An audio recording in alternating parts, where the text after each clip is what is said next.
This is a bottom-up lunge.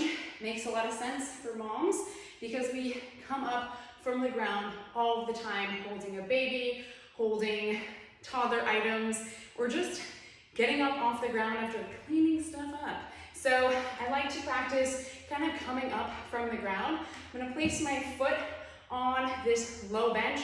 Obviously, you don't need to use the bench. This is just a little extra challenge from front foot elevated, and you can choose something that's a little bit lower. For extra challenge, you can have a weight nearby. In this position, I don't want my knee shoved forward too much, kind of just below or just ahead of the heel. And in this position, I want to feel nice and grounded through the foot. My back foot is tucked. I don't want to be hinging forward on my front foot, so I want a nice stacked position and watching that arching through my low back. So getting myself close enough where I don't feel like the pelvis is dumping forward. So just managing your own available hip extension. And from this position, imagine you're holding something up. I'm going to think about driving up and out of it. So in this case, I need to come a little closer. And then we're going to inhale, exhale, drive up. Inhale, exhale, drive up. So we're really focusing on coming from the bottom. You can even rest your knee on the bottom.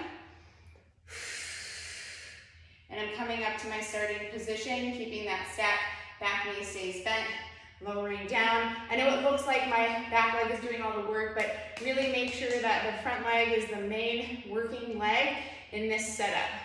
So I'm driving through the whole foot as I come up to my standing position. I'm gonna be a little bit hingy, I just don't wanna be all the way up here, so I wanna stay stacked, lower myself down, driving through the foot,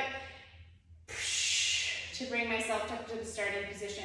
If you're familiar with something like a Jefferson squat, you can place a dumbbell kind of right around here. It can be a little tricky because dumbbell gets kind of right all up in your crotch area, but still thinking about maintaining that stacked position as you come up.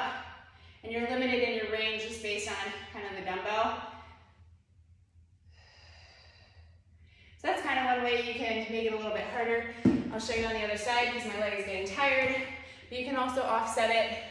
So holding the dumbbell in my left hand and thinking about driving up.